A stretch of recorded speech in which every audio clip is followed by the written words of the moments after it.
Welcome to ప్రజా voice. అయితే మనం ఎప్పుడు చదివేటువంటి మన ప్రజా వాయిస్ పేపర్ అయినటువంటి ప్రజా ఎన్కౌంటర్ లో జిల్లాల వారీగా వార్తలు చూసుకునేటువంటి ప్రయత్నం చేద్దాం. ప్రజా ఎన్కౌంటర్ కి సంబంధించి 3వ పేజ్ నుంచి జిల్లాల వారీగా వార్తలు చూసుకునేటువంటి ప్రయత్నం చేస్తే రైట్ జోహార్ అమరుడా మురళీ నాయక మిర్యాలగూడ జర్నలిస్టుల ఆధ్వర్యంలో వీర జవాన్ కు నివాళులు. భారత్ పాక్ యుద్ధంలో జమ్మూ కాశ్మీర్ లో ఆపరేషన్ సింధూర్ నేపథ్యంలో తెలుగు వీర జవాన్ మురళి నాయక్ వీర మరణం పొందాడు. దానికి సంబంధించి మిర్యాలగూడలో నిన్న ఆయనకు ఘన నివాళులు అర్పించినటువంటి జర్నలిస్టులు చూస్తా ఉన్నాం. అయితే మిషన్ భగీరథ పనులను పర్యవేక్షించిన మహేశ్వరం ఎమ్మెల్యే సబితా ఇంద్రారెడ్డి మహేశ్వరం నియోజకవర్గంలోని బడంగపేట మున్సిపల్ కార్పొరేషన్ పరిధిలోని గుర్రంగూడలో మాజీ ముఖ్యమంత్రి కేసీఆర్ హయాంలో మంజూరైన నిధులతో నిర్మితమైన Bhagiratha over head water tank నిర్మాణం పనులను మహేశ్వరం ఎమ్మెల్యే మాజీ మంత్రి సబితా ఇంద్రారెడ్డి పర్యవేక్షించారు. ఈ సందర్భంగా మాట్లాడుతూ దాహార్తి తీర్చడానికి ముందు చూపులతో మాజీ ముఖ్యమంత్రి కేసీఆర్ చొరవతో ఓవర్ ట్యాంకులు నిర్మిస్తే ఇప్పటికే నిర్మాణం పూర్తయినప్పటికీ ప్రజలకు తాగునీటి సరఫరా ప్రారంభం కాకపోవడంతో దురదృష్టకరం అని చెప్పేసి కూడా ఆమె అభిప్రాయపడ్డారు. ఈ కార్యక్రమంలో బడంగపేట మున్సిపల్ కార్పొరేషన్ అధ్యక్షులు తదితరులు పాల్గొన్నారని చెప్పేసి కూడా అప్పుడెప్పుడో ప్రారంభించినటువంటి వాటర్ ఓవర్ ట్యాంక్ మిషన్ భగీరథకు సంబంధించింది ఆమె ఇప్పుడు పర్యవేక్షిస్తున్నది. మళ్ళీ ఇప్పటికీ నీళ్ళకు అందుతలేవని ఆమె హయాంలో కట్టినటువంటి వాటర్ ట్యాంక్ల గురించి ఇప్పటికి నీళ్ళు అందుతలేవని ఆమె నోట్లకెళ్ళి ఆమెని చెప్తున్నది. ఘనంగా పూర్వ విద్యార్థుల ఆత్మీయ సమ్మేళనం 25 సిల్వర్ జూబ్లీ ఫంక్షన్ మోమిన్పేట మండలంలోని 1999-2010 తరగతి పూర్వ విద్యార్థుల ఆత్మీయ సమ్మేళనం 25 సిల్వర్ జూబ్లీ కార్యక్రమం సోమవారం మండల కేంద్రంలో ఘనంగా నిర్వహించారు. 25 సంవత్సరాల అనంతరం పాఠశాలలో చదువుకున్న విద్యార్థులంతా ఒక్కచోట కలిసిన సందర్భంగా వాళ్ళందరూ కూడా కలిసి సెలబ్రేషన్ చేసుకున్నటువంటి పరిస్థితి మనం చూస్తా ఉన్నాం. నిజంగా ఒకసారి పాఠశాలను విడిచిపెట్టిన తర్వాత కొన్ని ఏళ్ల తర్వాత అందరూ దోస్తులందరూ ఆత్మీయులందరూ కలిస్తే నిజంగా చాలా మనసు ప్రశాంతత కనిపిస్తుంది. ఎప్పుడో వాళ్ళని చూసి చాలా ఏళ్ల తర్వాత వాళ్ళని ఒక్కసారి హద్దుకోవాలని కూడా మనసుకు చాలా కనిపిస్తుంది. వాళ్ళ టీచర్లందరికీ కూడా ఘనంగా సత్కారం చేసినటువంటి పరిస్థితి కూడా మనం చూస్తా ఉన్నాం. అయితే సంగారెడ్డి జిల్లాలో దారుణం. అంగన్వాడీ టీచర్ను హత్య చేసి ఆపై కాల్చివేసిన దుండగులు గుర్తు తెలియని శవంగా గుర్తించి పూడ్చివేసిన పోలీసులు 6న అదృశ్యం 12న ఆచూకీ లభ్యం. చేగుంట సమీపంలో జయమ్మ శవాన్ని గుర్తించిన పోలీసులు ఈ దారుణానికి పాల్పడింది ఎవరు? అయితే దీనికి సంబంధించిన పూర్తి వార్త ఒకసారి చూసుకుందాం. సంగారెడ్డి జిల్లాలో దారుణ సంఘటన చోటు చేసుకుంది. వీధి నిర్వహణలో భాగంగా అంగన్వాడీ టీచర్ విధులకు వెళ్లి అదృశ్యమైంది. 6 రోజుల తర్వాత చేగుంట పోలీస్ స్టేషన్ సమీపంలో జాతీయ రహదారి పక్కన శవమై తేలింది.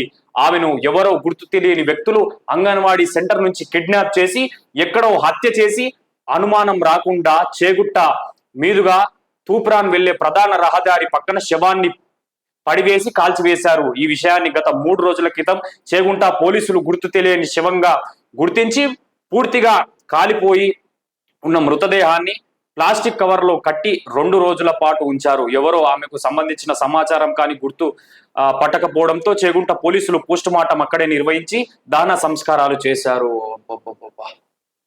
ఇంతగా దారుణంగా పరిస్థితి. తాండూరు జిల్లా ఆసుపత్రి సమస్యలను వైద్య ఆరోగ్య శాఖ మంత్రి దామోదర్ రాజనరసింహ దృష్టికి తీసుకెళ్లిన ఎమ్మెల్యే బయని మనోహర్ రెడ్డి. వికారాబాద్ జిల్లాలో పర్యటించిన మంత్రి దామోదర్ రాజనరసింహను ఈ సందర్భంగా ఎమ్మెల్యే బయన్ మనోహర్ రెడ్డి మంత్రి దామోదర్ రాజనరసింహతో మాట్లాడుతూ బషీరాబాద్ మండల కేంద్రంలో primary health centre community health centre గా అప్గ్రేడ్ అవ్వడంతో అక్కడ ఉన్న సెంటర్ ను బషీరాబాద్ మండలంలోని నవాల్గా గ్రామంలో లేదా ఇతర గ్రామంలో ఏర్పాటు చేసే విధంగా చూడాలని మంత్రి దృష్టికి మనోహర్ రెడ్డి గారు తీసుకుపోయినటువంటి పరిస్థితి. నిన్న దామోదర రాజనరసింహ గారు వికారాబాద్ జిల్లాలో చాలా చోట్ల ఆయన పర్యటించడం జరిగింది. అలాగే జాతీయ రహదారుల విస్తీర్ణంలో భాగంగా అభివృద్ధి బాటలు నేషనల్ హైవే 65 విస్తీర్ణపై సమీక్ష సమావేశంలో ఎంపీ రఘునందన్ రావు సంగారెడ్డి జిల్లా కలెక్టరేట్ కార్యాలయంలో జాతీయ రహదారి 65 విస్తరణ పనులపై సమీక్షా సమావేశం నిర్వహించడం జరిగింది. ఈ సమావేశానికి మెదక్ పార్లమెంట్ సభ్యులు మాధవనేని రఘునందన్ రావు అధ్యక్షత వహించారు. ఈ సందర్భంగా ఎంపీ రఘునందన్ రావు మాట్లాడుతూ జాతీయ రహదారుల విస్తీర్ణతలో భాగంగా జిల్లా అభివృద్ధికి బాటలు పడతాయని అన్నారు. బేల్ రోడ్ నుంచి పోతారెడ్డిపల్లి చౌరస్తా వరకు హైవే విస్తరణతలో పనులు జాప్యం, భూసేకరణ సమస్యలు, విభిన్న శాఖల సమన్వయ లోపాలు వంటి అంశాలపై ఈ సందర్భంగా సమీక్షా సమావేశం నిర్వహించడం జరిగింది సంగారెడ్డి కలెక్టరేట్ లో. నెక్స్ట్ గా హత్య కేసులో 2 నిందితులకు జీవిత ఖైదు, జిల్లా ఎస్పీ కె నారాయణ రెడ్డి.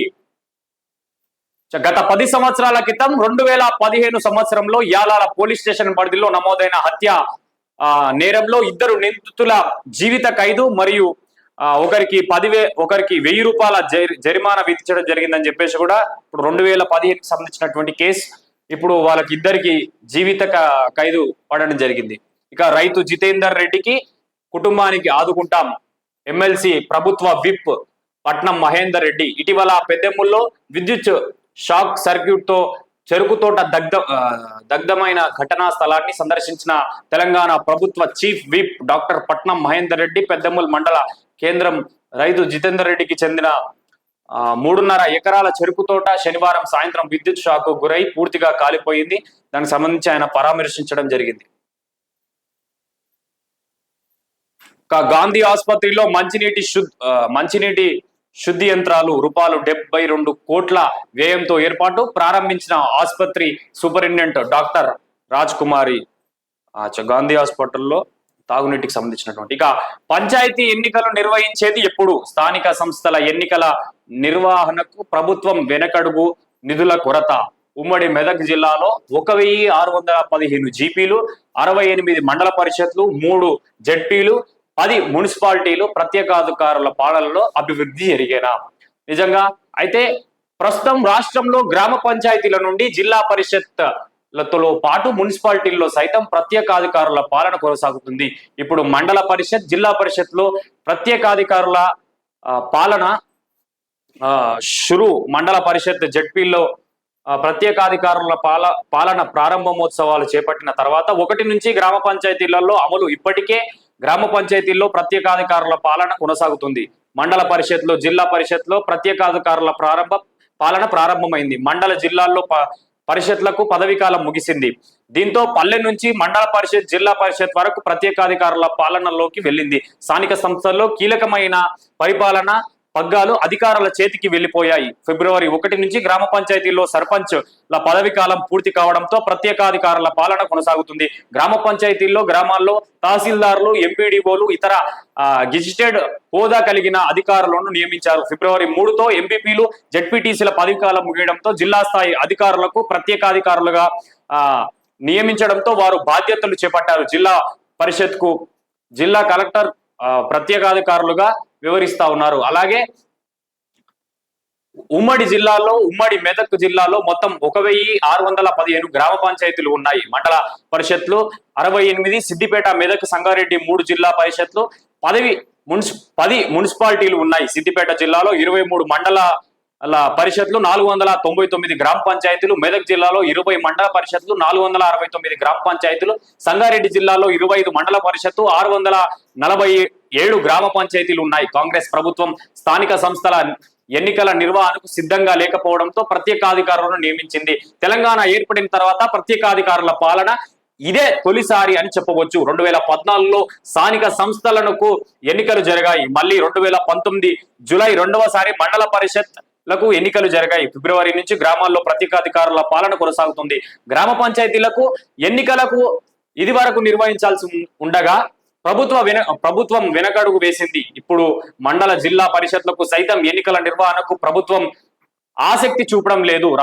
రాష్ట్రంలో ప్రభుత్వం తెలంగాణలో కులగణన చేపట్టడంతో రిజర్వేషన్ల సంఖ్య మారే అవకాశం ఉంది కాబట్టి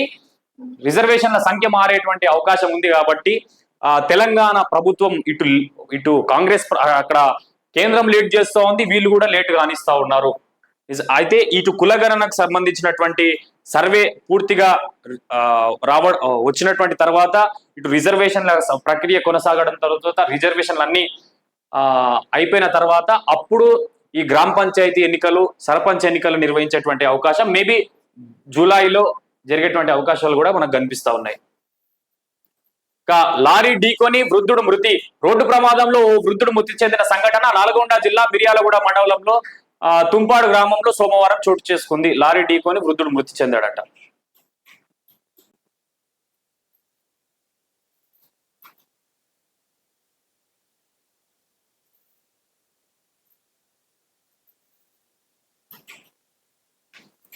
టర్కీతో గ్రైనేట్ వ్యాపారం ఒప్పందాన్ని రద్దు చేసుకున్న లవంగాల అనిల్ కుమార్ జాతీయ భద్రతకు ప్రాధాన్యత ఇచ్చిన గొప్ప దేశభక్తుడు లవంగాల అనిల్ కుమార్ అని చెప్పి వార్త.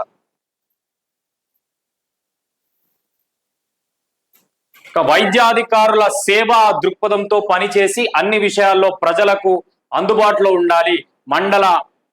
మందుల విషయంలో ప్రజలకు సేవ చేయాలి. వికారాబాద్ జిల్లాలో 30 కోట్లతో 300 పడకల ఆసుపత్రి ప్రారంభోత్సవం. వైద్య ఆరోగ్య శాఖ మంత్రి దామోదర రాజనరసింహ మరియు స్పీకర్ గడ్డం ప్రసాద్ కుమార్.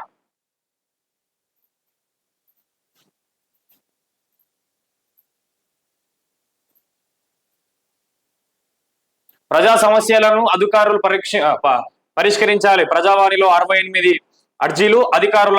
అధికారులు ప్రజా సమస్యలు విషయంలో చొరవ చూపాటాలని చెప్పేసి ప్రజావాణిలో పాల్గొన్న కలెక్టర్ ప్రతీక్ జైన్.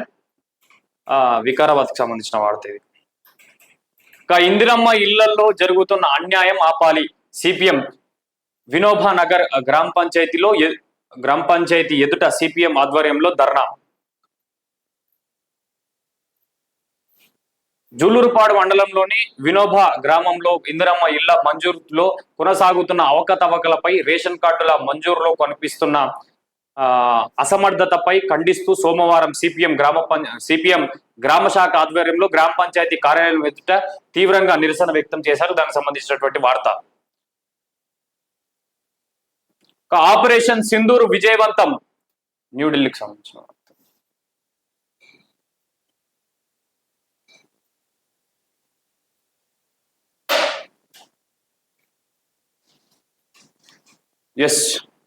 ద్రోణి ప్రభావంతో తెలంగాణలో వానలు.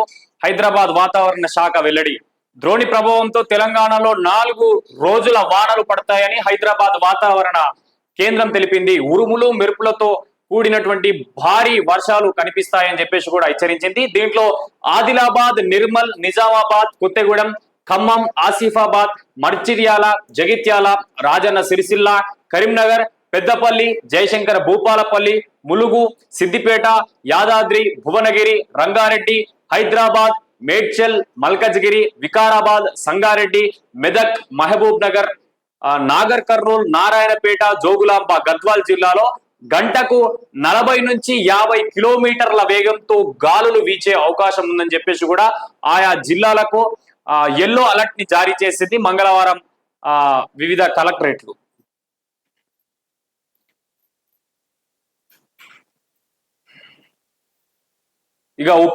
ఉప్పల్లో భారీగా డ్రగ్స్ దందా. 106 కిలోల గంజాయి సీజ్. హైదరాబాద్ అడ్డాగా మరోసారి భారీ డ్రగ్స్ దందా వెలుగులోకి వచ్చింది. తాజాగా ఉప్పల్లో భారీగా డ్రగ్స్ పట్టుకున్నారు. ఇందుకు సంబంధించిన వివరాలను సోమవారం మీడియాకు ఎక్సైజ్ జాయింట్ కమిషనర్ వెల్లడించారు. ఉప్పల్లో 106 కిలోల గంజాయి సీజ్ చేసుకున్నామని ఎక్సైజ్ జాయింట్ కమిషనర్ తెలిపారు. ఉప్పల్ హెచ్సిఎల్ ప్రాంతంలో ఒక గోదాంలో నిందితులు గంజాయి నిల్వ చేశారని పక్కా సమాచారంతో గంజాయిని సీజ్ చేశామని చెప్పేసి కూడా చెప్తా ఉన్నారు.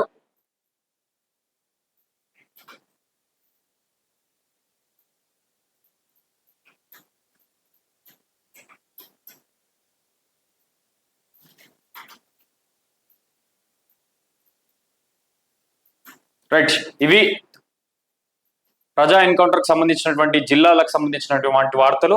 ఇక ప్రతిరోజు కూడా ప్రజా ఎన్కౌంటర్ సంబంధించినటువంటి జిల్లా వార్తలు విశ్లేషణ చేస్తూ ఉంటాం. అలాగే దయచేసి ప్రజా వాయిస్ ని చూస్తున్నటువంటి ప్రేక్షకులందరూ కూడా చాలా మంది సబ్స్క్రైబ్ చేయకుండానే ప్రజా వాయిస్ వీక్షిస్తా ఉన్నారు. దయచేసి ప్రజా వాయిస్ ఛానల్ ని లైక్ చేయండి, సబ్స్క్రైబ్ చేయండి. అలాగే డైలీ ఉదయం 7:30కు మార్నింగ్ న్యూస్ విత్ మేనం శ్యామ్, అలాగే సాయంత్రం 6ంటికి ఈవినింగ్ న్యూస్ విత్ మేనం శ్యామ్ అన్న శ్యామన్న గారు ఈ కార్యక్రమాలు చేస్తూ ఉంటారు. దయచేసి ఎప్పటికప్పుడు తాజా వార్తలు మీ ముందుకు పెట్టేటువంటి ప్రయత్నం చేస్తా ఉన్నాం ప్రజా వాయిస్ ద్వారా. దయచేసి ప్రజా వాయిస్ ఛానల్ ని లైక్ చేయండి, షేర్ చేయండి, సబ్స్క్రైబ్ చేయండి. ఇది ఇవాళ ప్రజా ఎన్కౌంటర్ కి సంబంధించినటువంటి జిల్లా వార్తలు. దయచేసి చూస్తుండండి ప్రజా వాయిస్.